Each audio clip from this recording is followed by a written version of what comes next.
Hi everybody, you might know me as Ling the Palmist, but my name is Linglin.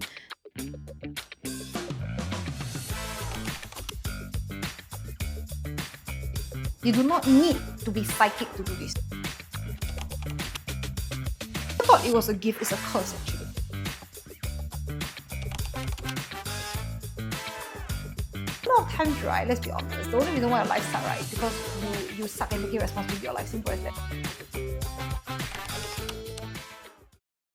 So now I'm a full-time palm reader, so I run a small, humble spirituality business, mainly focused on palm reading, as you know, but I'm focused also on tarot reading, and I do a little bit of physiognomy, which is also face reading.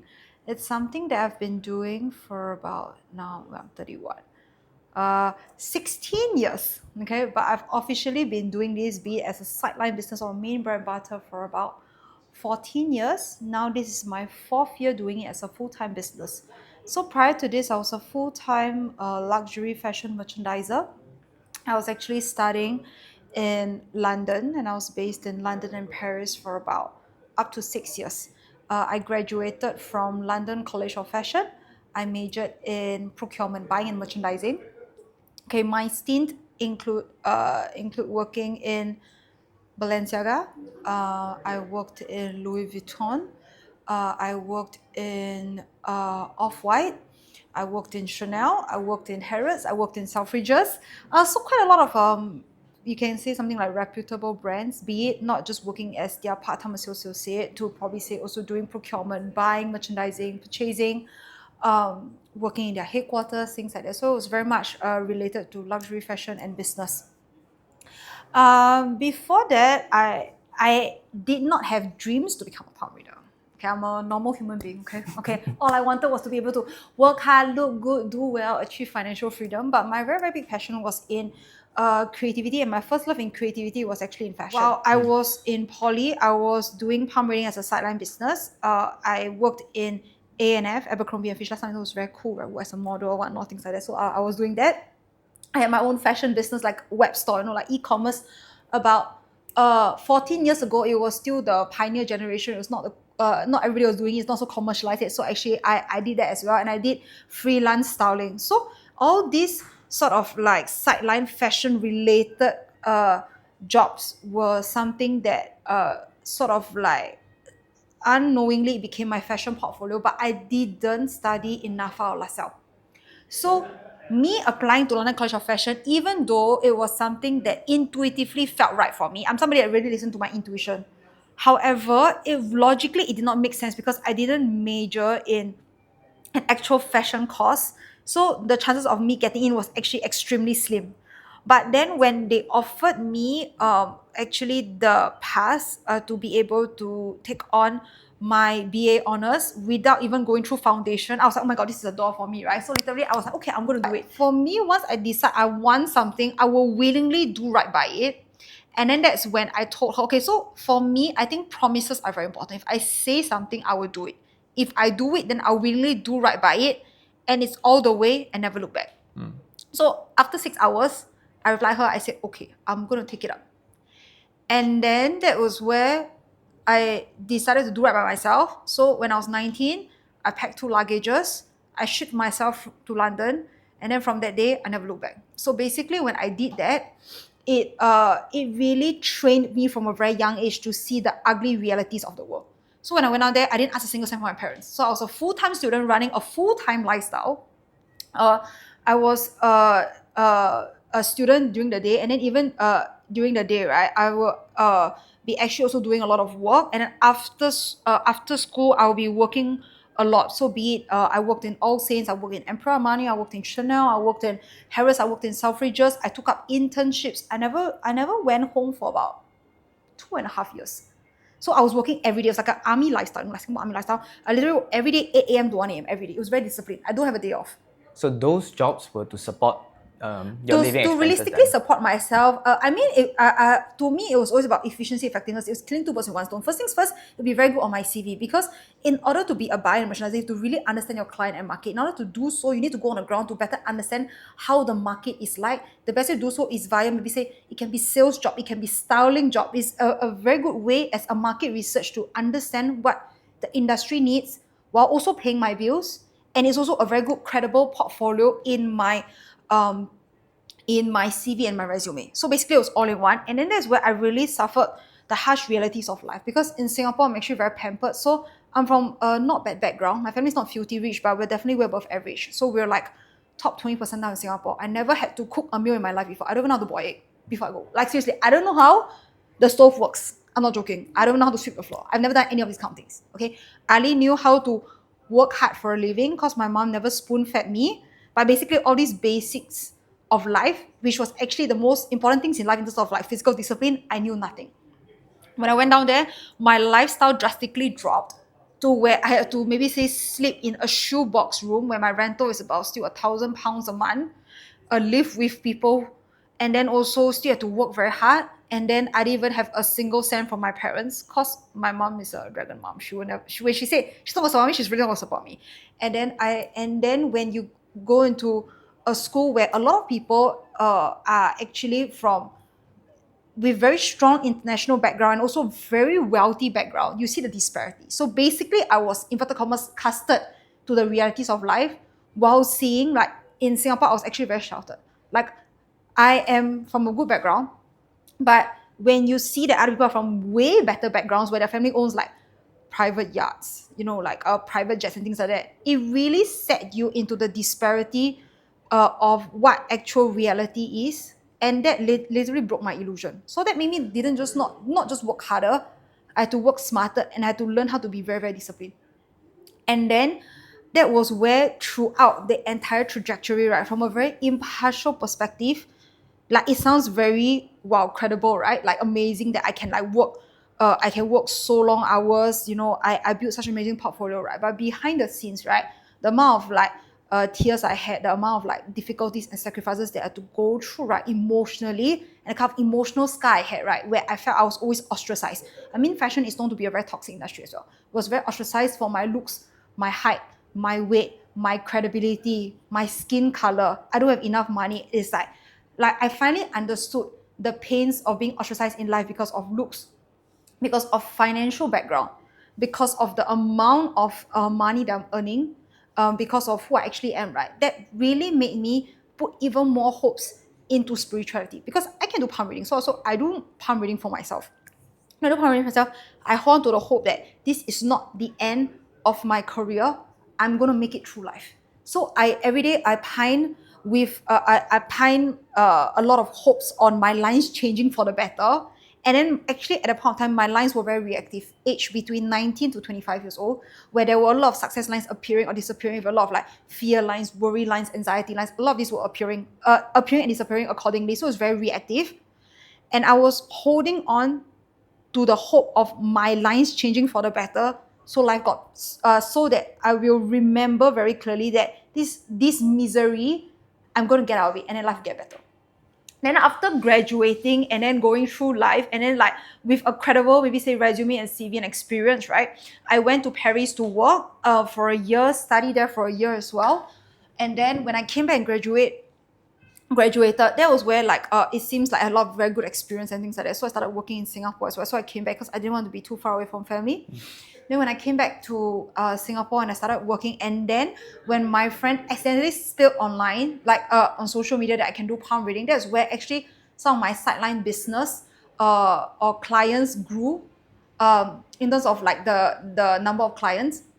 Then I decided to just focus on my corporate job while also doing this at the side. But then if you know, you know. So I didn't really tell anybody that I was doing palm reading, but like if you spread offline, because technically I also worry about the moonlighting sort of like conditions in Singapore.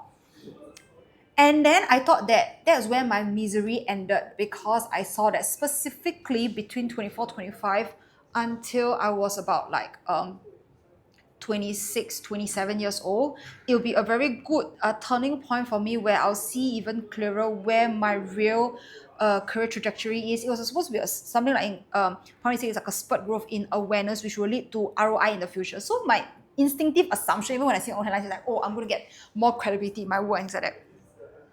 It was the direct opposite. Life in fashion was a lot harder. There was even more ostracizing, more emotional pain, more emotional like disparity from what I assume life should be and what life realistically is for me in my corporate job. However, somehow my sideline business was actually getting better, and I just felt a lot happier doing it. Then it came to a crossroads at 27 years old where I saw my own hands. There's supposed to be a very big breakthrough. I was like, fuck. It can go both ways. Like, and it says that if I make a choice, I can have a full-time business, but I don't understand what that full-time business is. But it's also providing services. How much services? But the thing is, I didn't think so much then. I was thinking like realistically, logically, palm reading is actually making me very happy because it's something not only am I very interested, it's something it's like a passion, and I was really connecting well with all my clients to really not just provide them better value. I was genuinely enjoying the process of being able to build good relationships with them, and when I see that they get better, I feel very fulfilled as well. Or do I want to let go of 10 years of my dream where I shipped myself overseas, took so much shit, went through so much experience to completely let this go? In Chinese say 不甘, you also don't want. Then it was a very big 50-50 crossroads. Until one day I just couldn't take it at work. In my corporate job, I was like, okay, that's it, I'm out, fuck it. So I was doing out of a place of escapism, okay? And I realized I don't have a choice but to focus on this, but focus on palm reading. And then it was still not my first priority to do as a full-time business. I was thinking, okay, maybe I'm just going to be like be a lazy investor, because I also do my own investments, like financial investments. I was like, okay, I'm just going to like lead a chill life, enjoy my life. Maybe say let my parents like raise me, and then I just like 走一步看一步 say like just figure out steps along the way. But then when I decided to focus on palm reading from a place of love, and also at the same time, it was already a credible sideline business, but full-time sideline is two different things. Then it's just one day after another where I just kept focusing, and it just blew or grew like wildfire, blew out of proportion. And it was just like every day that I realized that within 1 year when I acquired it, and that's why it struck me very hard.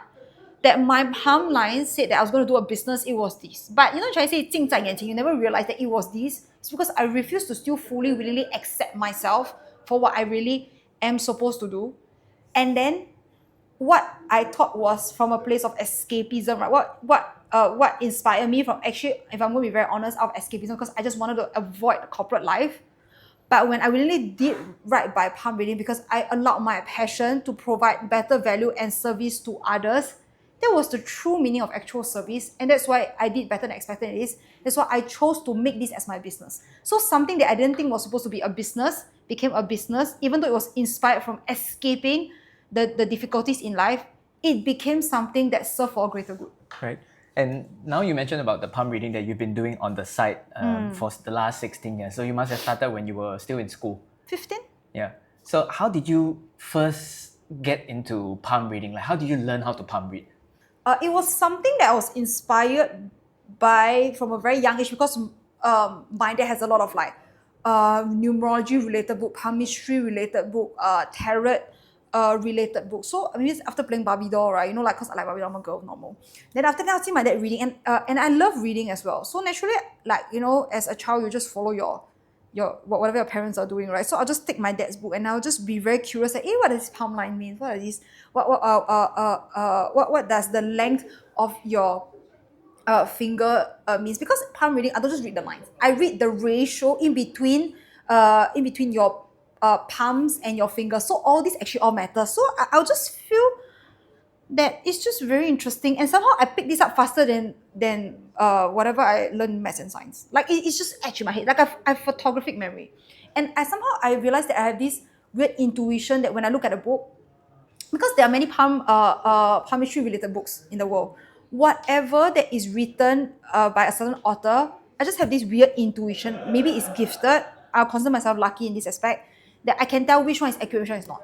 So after reading a lot of like palmistry related books, right, from authors all over the world, be it from China, India, or Europe, mainly Egypt, I can pick up what is accurate and not accurate, and then I just practice it.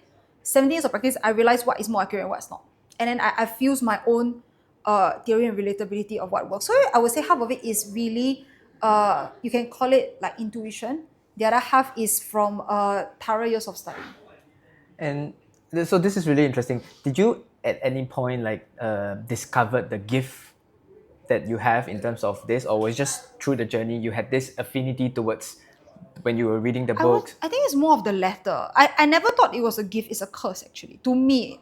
Because why do you need to know so much? Sometimes if you know so much, it's actually quite scary. That's why they always say ignorance is bliss. Sometimes it's quite true. You know too much, it's not a good thing. In everybody's life, there is always the impartial good and bad of everything. Like you cannot just want to blindly see the good without taking accountability of the bad. And a lot of times, first things first, I like to overthink and like to over worry. So the first thing I'll see is the bad things. And in fact, there are also a lot of bad things. So it's not necessarily a gift, but I think if you see things from more of like an impartial perspective, this is not so much of a gift but a responsibility that you want to willingly do right by.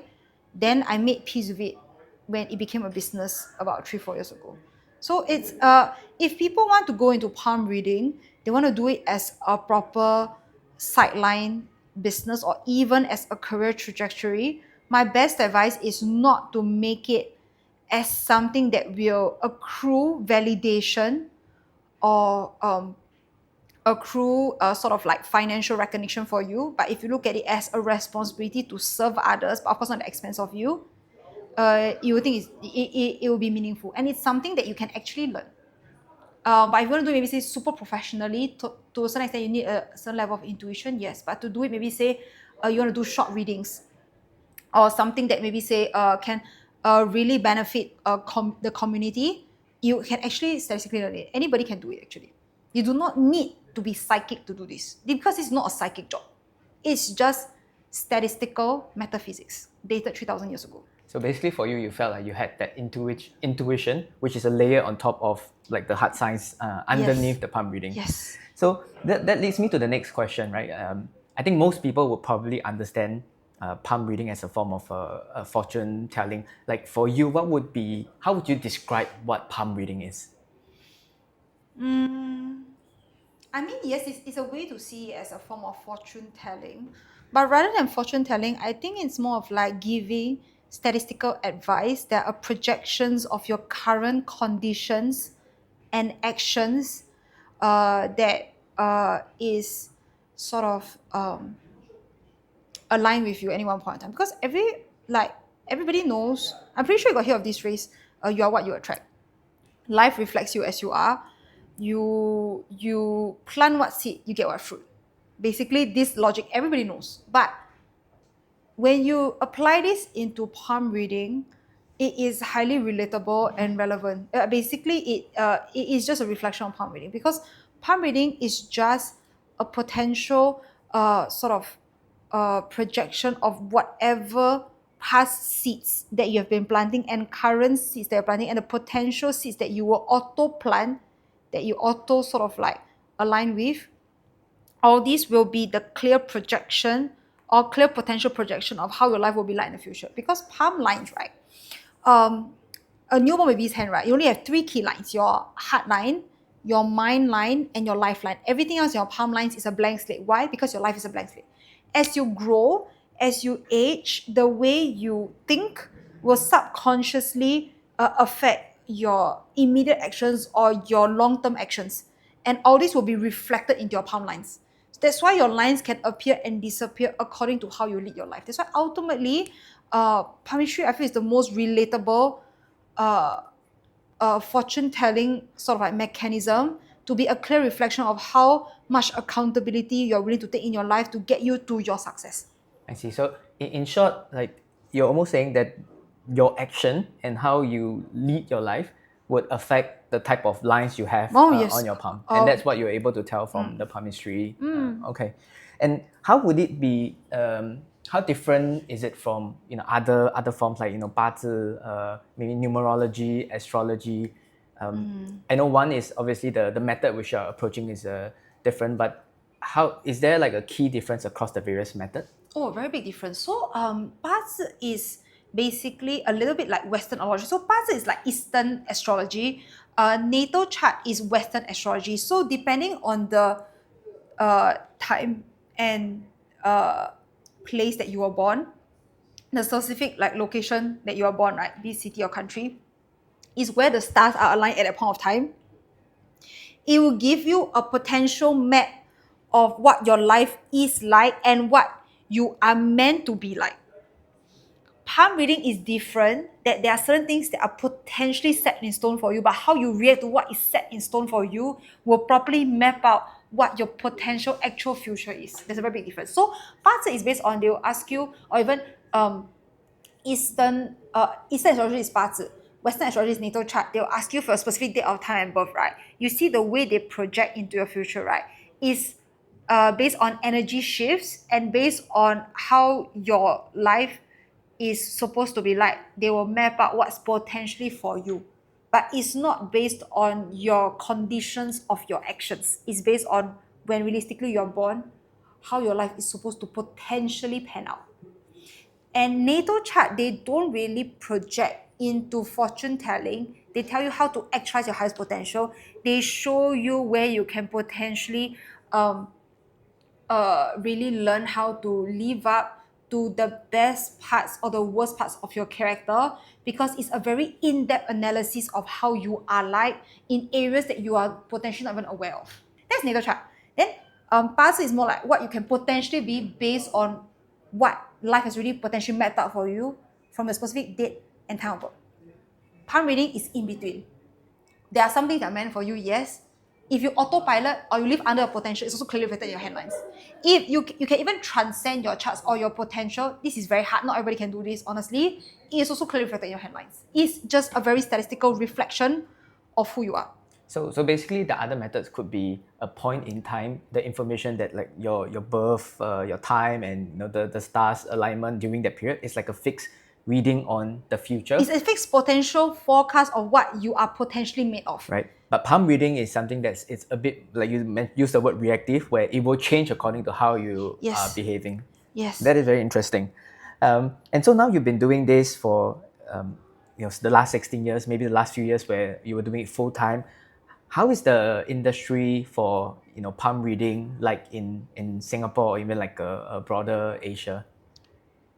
Oh, this I don't have a clear answer, because for me, I don't bother really finding out how my industry is like, to be honest. For me, I'm more focused on my mission to debunk certain assumptions of what palmistry really is. But palmistry for me is just a relatable execution method on a mission that I'm on. But I'm a workaholic and a very extreme person. Once I dive in something, I do right by it. I just keep doing it. So I don't really figure out how is the industry really like. So that one, I can't give a concrete or clear answer. But then I would say that a lot of people have a very fixated assumption of what palm reading should be like. Some people tell me they think it's like some it is very different from how they have approached palm reading, where in the past they said outside Simalu got some like uncle auntie doing palm reading. They say it very generically, so they are quite surprised that I can dive very deep into it. I even use philosophy or psychology related advices in my sessions. And then some said that they are surprised that I can predict, inverted commas, predict into the far future, but some of them can only tell them in the next 1 to 2 years. So a lot of people, I realize, have a lot of misassumptions of what palm reading really is about, because they went to other readers. To be honest, I don't like to go and find out who my competitors are, and I don't bother, because I'm just more focused on my career, or rather on my mission. Palm reading is just an execution method to get there, or to be the embodiment and habit of my mission. But I realized that people seem to also be a little bit more receptive to spirituality, because I think people are slowly accepting there's a lot of things in life that maths and science cannot realistically explain, and they are willing to be a bit more receptive to understand what is it really about.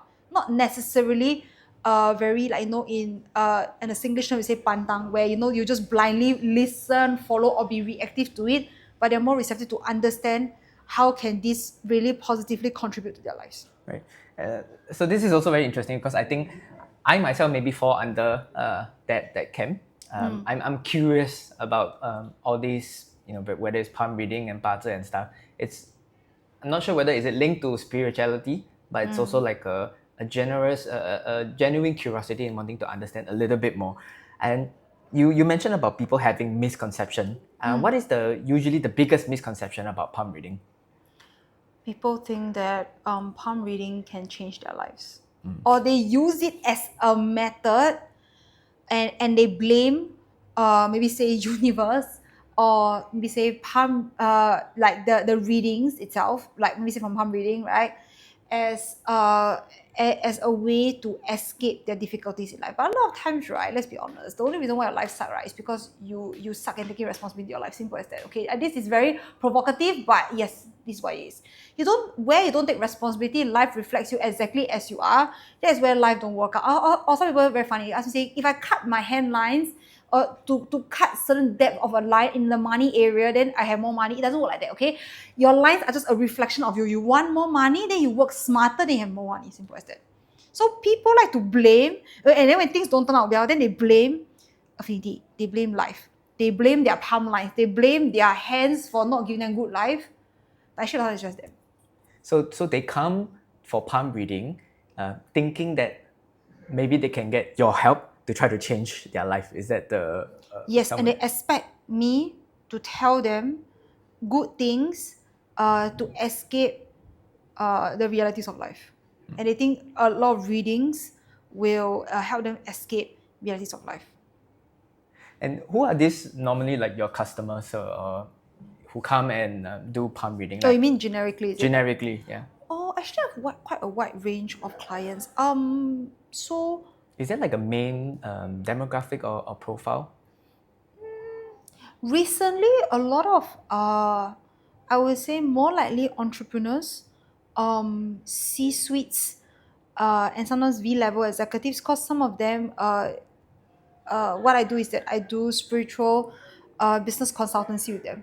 So basically, I do it two ways. One of them is more of like the overview for the person or the reader itself, means say what they need to really look out for. I still do it more of like a giving advice in a statistical manner, okay? But those that do a spiritual consultancy, I tweak it a little bit to make it a little bit more strategic. Those clientele, right, they are usually aged between 35 to 55. A lot of time they're either entrepreneurs running their own team already or C-suites or V-level executives. A lot of them, they are still based in Singapore, but I would say a lot of American clients, Hong Kong clients, and local clients. But even those local clients, right, they are also working for international companies or conglomerates. Generically, my typical readings, the one that I do like a statistical overview, right, a wide range. So I have clients from Australia, a lot from Australia, a lot from Thailand, quite a lot from Malaysia as well, Singapore for sure, that's my strongest base, America, especially North America, and North of Europe. For this group of people that they come for like the generic palm reading, like what is the usual like impetus for them to want to do palm reading? Recommendations from their friends and family. They say that some of them, I hear quite funny feedback. See, some of them will just recommend, say, oh, Ling will give you a very good scolding to slap you awake. Some say, oh, Ling will give you a very clear direction. Some say Ling will huat you. I don't know how I huat them. Maybe the scolding will huat them, but a lot of them, they'll say, there's one universal theme, she'll give a very good wake-up call. Okay. Then sometimes when the person is maybe a bit more ready to hear certain truths, then they will come. And so, am I right to say like these are the people that usually they are at certain crossroad or looking for some clarity in specific issues? And most importantly, they are willing to take accountability. So I see across everybody, even if they are from all walks of life, right, they're actually very mature at that point of time. A certain level of maturity already to be willing to take on certain advices for their own good. I see. And you know, the very interesting thing you mentioned about was like the strategic reading that you do with entrepreneurs and C-level execs in companies. Is that still related to palm reading? Yes. Also, it's still based on the readings on their palm and how you can guide them to achieve that goal. Yes. Okay. And now in terms of like the number of read requests that the appointments that you get, like what is the split between the read as an individual versus this type of consultancy? Are you talking about quantity or the amount I earn? Maybe in terms of quantity. Quantity, of course, readings will still largely dominate my time. I would say in terms of quantity, it will be 80-20, so 4:1. But if you say earnings, it will be more likely 60-40. Because business consultancy, obviously, that will be a higher charge. So 60 is still the individual read and 40% consultancy. Yes. Okay. And you also mentioned just now that it takes a bit of a maturity for people to come and maybe accept some of the hard truth that you give them. Like, do you balance the sharing between the positive or negative? How do you deal with this part? The way I do it is that I will make sure that nothing is ever being compromised in the session, where everything is authentic, transparent. It can be raw, but ultimately it has to be empowering. Because first things first, like I say, to me this is a mission. It's something I want to willingly do right by. So if I do right by a session, I'm not here to suck somebody's ass, to give me money, to give me the validation that I'm doing well, which in turn leads to me gaining financial freedom. For me, my mission, first and foremost, which is just a subset of like my true life calling, is that I hope to be the pathway and probably a positive redirection for others to look at themselves from a very impartial perspective, to see the impartial good and inverted commas bad, or certain blockages that is stopping them from willingly seeing their highest potential, and to allow them to willingly embody their highest potential by simultaneously working on what they are really good at, while learning how to work around what they are not as good at, and really changing that for the better because they willingly want to do so, therefore empowering their lives. Because what I stand for is empowerment. So empowerment is not about sucking ass. It's not just about being nice. It's being compassionate, transparent, but at the same time, I don't have to sacrifice who I really am. And I'm a brutally honest, no frills, no bullshit person. I don't be around the bush. I can still be that, but even when I'm that, it's not at the expense of my clients, where I make them feel like they are being ostracized or that I'm condescending. Because if I don't have the intention, and from the bottom of my soul, I am not actually doing that, then more likely, even if I'm straightforward and blunt, usually my clients won't feel that I'm doing that towards them. Yeah, so I was initially thinking about whether you would censor some of the things that you say, but from what I'm hearing, things could be not so positive, but there's always like a learning from this. Is that how Yes. you always position? Yeah. Okay, I think Yes. that's very clear. And right now you've done this for like the last 16 years. How many palms do you think you have read in total? any like close guess on that? 5 digits maybe. 5 digits. 5 digits. Maybe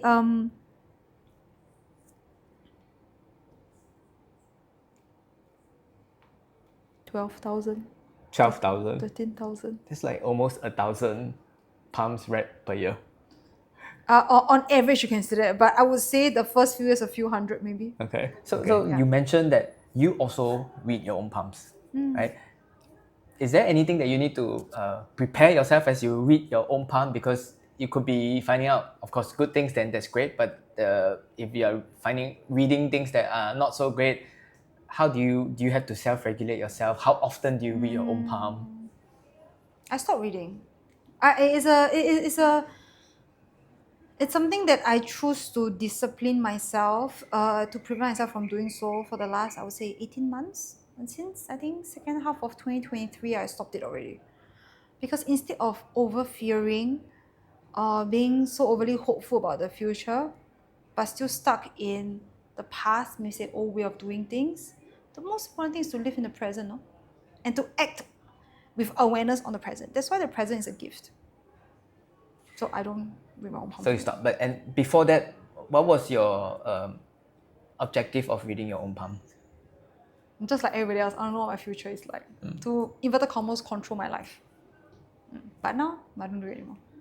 I see you moved on from there. And I think it's for those people who have not tried like palm reading, I guess it's always a very curious thing. Can you like share any one palm reading trick? If let's say you can assess from a palm whether somebody is suitable for like entrepreneurship, or most people want to understand more about like their wealth. Is there any quick read that they can also look at their palm and have a quick sense of?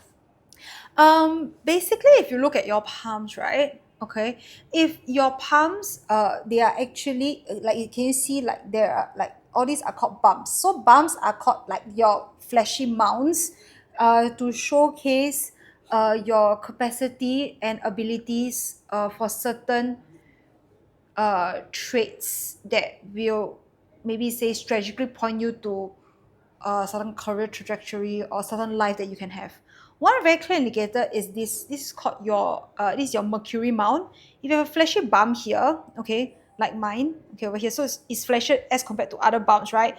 This means to say you're very good at negotiating, you're very good at strategizing, you're very good at communicating, and you're very good at bringing a point across while being very adaptable. A lot of people who are very good salesmen, business people, they think in a more maybe say entrepreneurial way.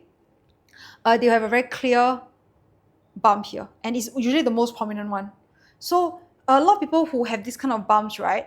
If you have very strong, maybe say moral or ethics or code of conduct, but because you're also being very flexible about it, you can earn very good money in a morally upright way, and coupled with the fact that you are very good at speaking, and also from the way you strategize in life, right? Your ROI in life will be very high. So not so much of investments, but the way of maybe say creating a community, and you can capitalize on that to earn you money.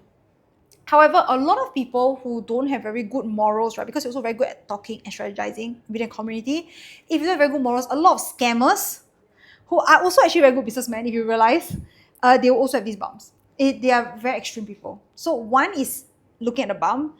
Another one would be your fate line. This is your career line, okay? So if your fate line and career line, right, if you have unconventional lines, maybe say from the side, right, like that, right, coming from the side, okay, all these, right, are usually strategies that you will have in terms of unconventional strategies, right, that will expedite your process to you reaching your peak at different spectrums of your life. Say, for example, from here, right, is business. If a lot of people have their lines intersecting from maybe say right below your headline, right, the nearer it is, right, the more unconventional it is. It can be even maybe say you will start doing things like maybe say you can be a celebrity, you can be an influencer, things like that. So depending on where the lines are like sort of like coming from, right, like Jatina, right, all it can say what kind of potential career you have, but it's basically the more unconventional route to success. And a lot of times the unconventional route is like either business or investments or doing different levels that can operate it like a business. A lot of times if you have like your line starts from like the base of like your palm side of your wrist, right, over here, right, it means to say you have to take, rather than more conventional path, you have to work hard in disciplined ways to get to where you are. And in conventional modern day setting, it is more of like doing internships, having a job, climbing, things like that. To be specific, which line would that be? Is it so this is your fate line. This is the fit line. Yes. Can you see you have this line jutting in here? Yeah. That's why I could tell you are ultimately meant to do business. Okay, so this connect coming in. So Yes. lines from here would kind of Yes. tell you your type of career that. Yes, and a bit more unconventional, Okay. and which is more likely related to entrepreneurship, things that are related to creativity, things that are not maybe say so typical or so widely accepted. Okay, so bumps plus potentially side lines coming in, cutting across Yes. the palm. Correct. Okay, that's one trick we've learned today. You have been running this like more as a full-time over the last few years. What do you think is the toughest part of running a palmistry business? I think managing other people's expectations of you and managing your own expectations of yourself. I think that's the hardest, because I think a lot of times, even before or rather every time before I start a session, first things first, I will think of what my client expects out of me. And it's even before I meet a person, I will think, what does this person expect of me? So for example, if you're a client, the first thing when you come, first come contact me, what do you instinctively expect? Right answers, good customer service, positive mentality, positive mindset. Basically, don't expect any form of projection. But in my line of work, every day I'm paid to listen to problems, to hear problems, and to learn how to not judge. And also, realistically, it's not my responsibility to judge. I'm no position to judge. I'm a very compassionate, wise perspective, do right by my clients to really embody the mission, to help them to do well. This itself requires a lot of emotion and mental regulation. So I think being able to recalibrate myself after every session can be exhausting, but doing right by also making sure that I live up to my clients' expectations, not to suck their ass or to make them happy, but to understand it is not my client's responsibility to take my pain or my negativity, but to ensure that they really get good ROI of it and not at the expense of my mental health every day. It requires a lot of discipline. This part is a difficult one. And also the whole topic around spirituality is everybody have a different take on that. Do you have to deal with cases where people maybe consider this a hoax or say that it's I don't know, they see it in a as something like a gimmick? Did you have to ever deal with this type of people? Yes. In fact, all the time, some people also say like, oh, why do you need to? I've also have clients. I've heard also like, they will always come to me and then expect to hear a lot of like, good things. But then when they don't get the answers that they want, or they assume that I should, right? They go around behind my back telling others that why should we listen to her? She's such a young person. Like, why must she have such big influence over everybody else's life? To be honest, I cannot. I'm in no position to control or take responsibility for other people's assumptions and projections of me, but it is my responsibility to just do right by what I need to do. I think that's more important. And the next one is a question that I'm very curious to hear how you think about this. Is with all the conversations around like AI, and you also mentioned that palm reading is something that can be learned. Do you think palm reading can be replaced by AI? No. Or rather, maybe say the way I do palm reading? No. In Chinese, they say 规矩是死的，人是活的 means to say rules and regulations are dead, but humans are alive. So if you interpret it from a different perspective,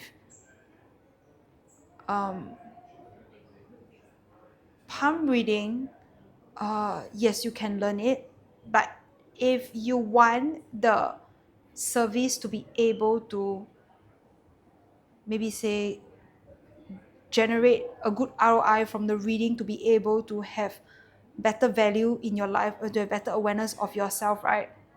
It is not the palm lines that will help you. It's the interpretation of the reader to leverage on palm reading to give you that. And that's something that AI cannot do.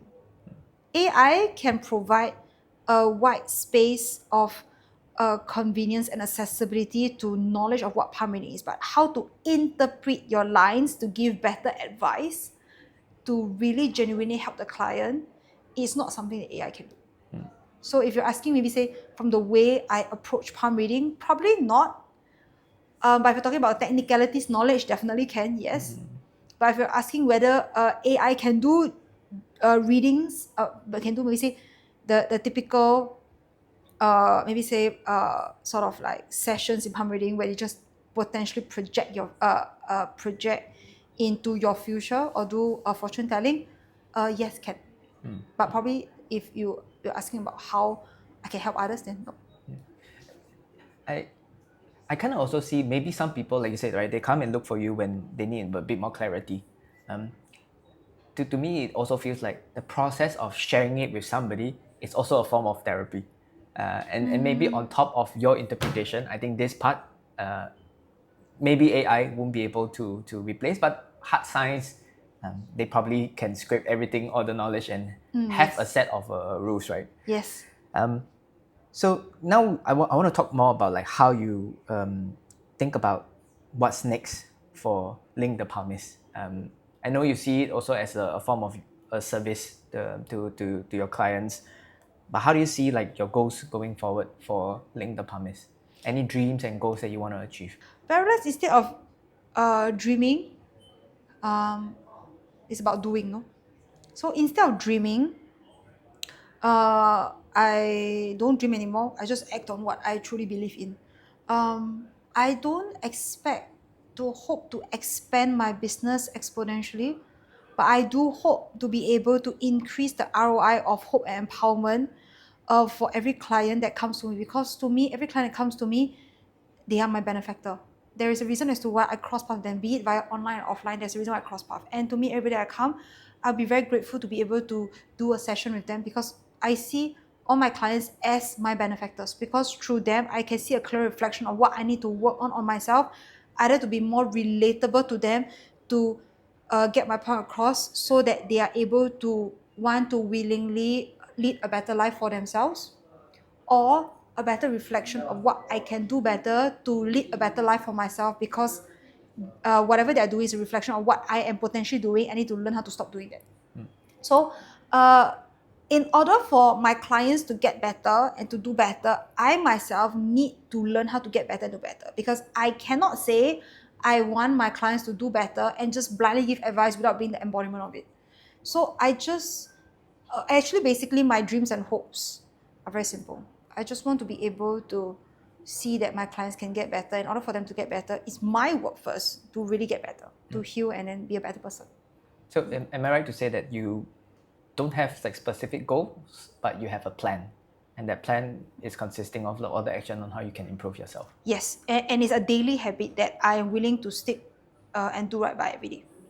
And is there any specific reason why you do not have the wish to want to scale up your business exponentially? I mean that if there is an opportunity to do so, I will do so. But before I do so, I'll take accountability to reflect, ask myself first, do I have the capacity to do so?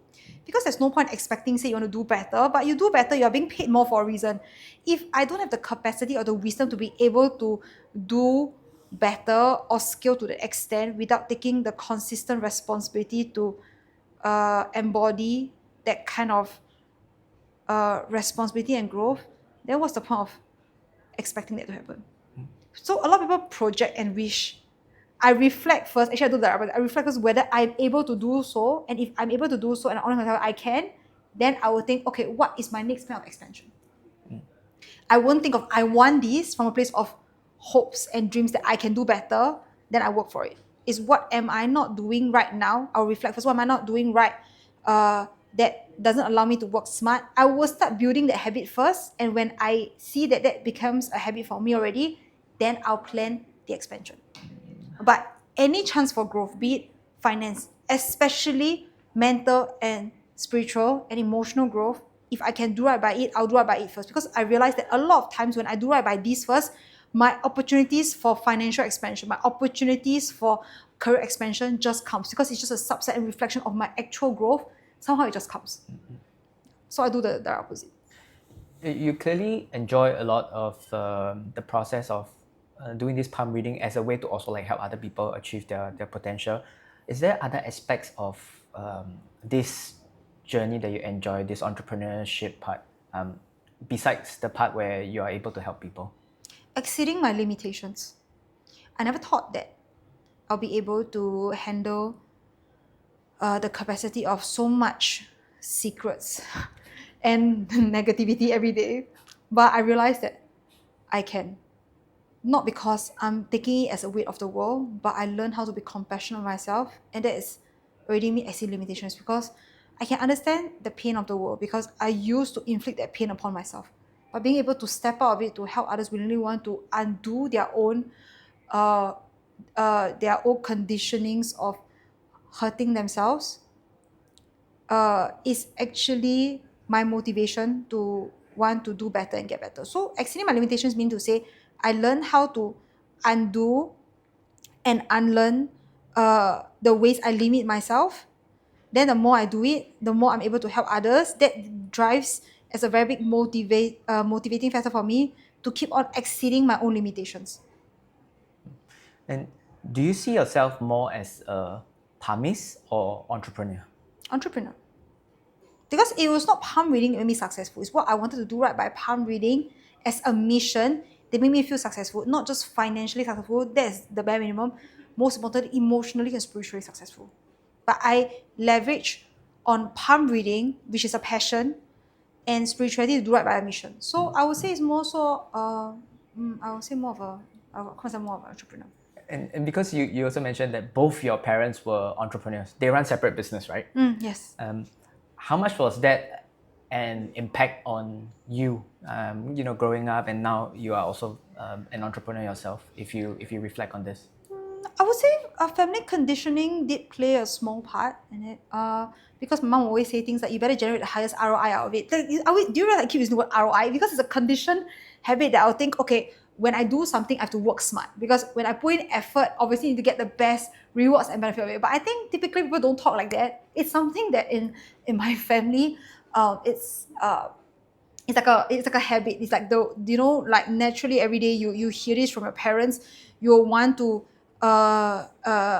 sort of like fuse it in your day-to-day execution methods. And my parents always believe in taking very calculated risks. So for me, I've never been afraid to fail because I will always do right by my failure as a learning lesson, because non-negotiable success, it should be my path. Success, it's not just financial success, emotional success, spiritual success. So a lot of times all these are a very entrepreneurial mindset that my parents from a very young age, they really sort of like trained me to think from this kind of perspective, because my parents never believed in giving up, because giving up was never optional, but they'll learn how to give up to not give up. So they'll give up limiting beliefs to not give up on their embodiment of success. So they give up to ultimately not give up. That's something I really relate to.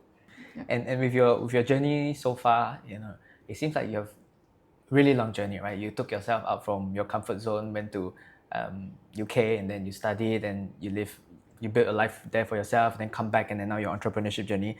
If knowing what you know now, if you could turn back time and give an advice to the Linglin from 10 years ago, like what would be a key advice or something that you want to say to the younger Linglin? If I could speak to younger me, I'll just tell her to be happy. And I think happiness is very important, because 10 years ago, what I really wanted was the validation that I'm able to do well, to be successful, so that I can be happy because I'm being recognized. Now, as gradually my business gets better, and I'm really, really humble and appreciative of everybody's support, at times I struggle being fully happy as well, because I feel that there's also a sense of responsibility.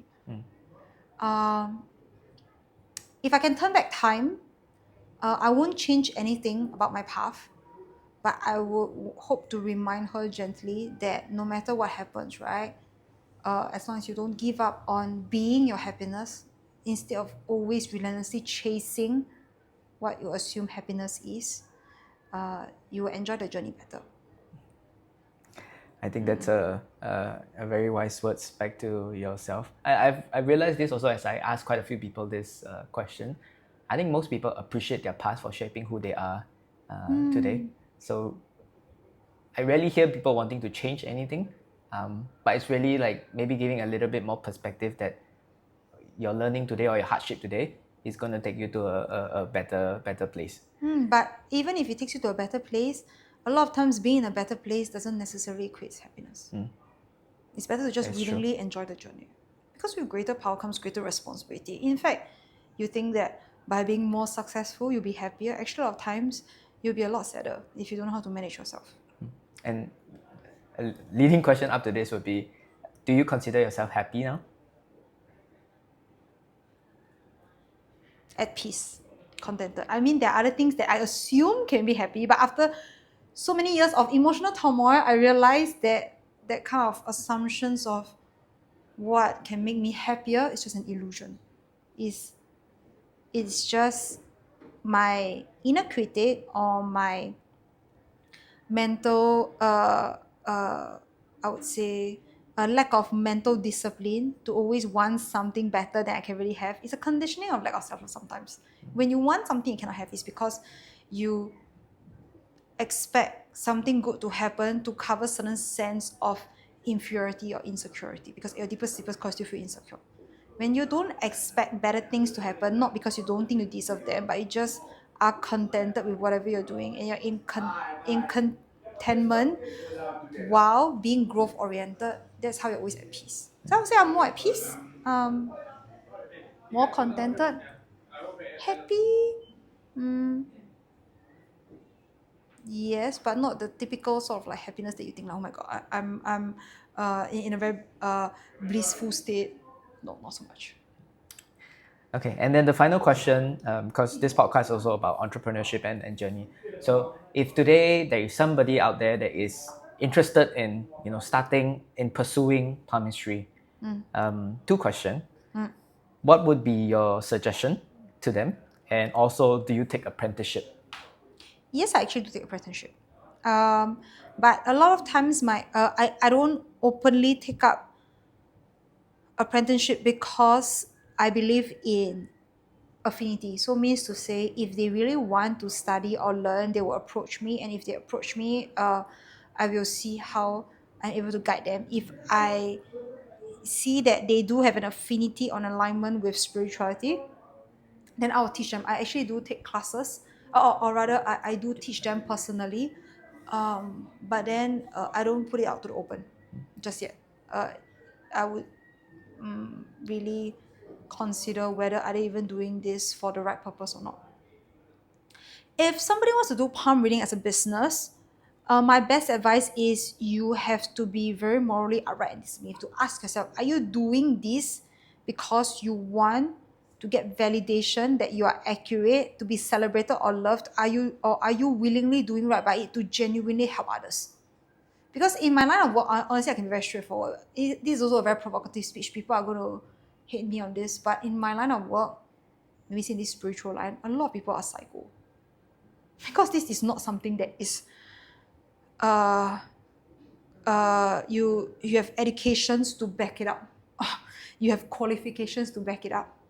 A lot of times some people use it as a way to prey on other people's fear to get their validation, to use it as a way to get other people to indulge in their fantasies of being respected. There's some people, because a lot of people nowadays in this world, modern day society, right, we are naturally very reactive. We're either very, very skeptical, very, very hopeful, or very, very fearful. Either way, when you approach a practitioner, you will just put whatever they say on a pedestal or from a very reactive stance. People who are very manipulative, you will know how to use, sometimes conditioned to use your powerful intuition masked as doing this for the better good of others, right? To project into their fear, to earn financial respect, or to earn validation respect. To me, that's very immoral. So my best advice is, if you want to do it, you have to do right by it, because you really see the value in doing so, and not just to simply validate yourself. Because this kind of thing, over time, people can actually really see your true intent in wanting to do so. Then it's not going to turn out well for you. Okay, and I think with that, thank you so much, Linglin. We've Thank come you to for the end of having all the me. questions. Thank you for all your sharing. I think I personally learned a lot. So hopefully when we put out there, the audience will also get quite a bit from you sharing your journey. Thank you for having me.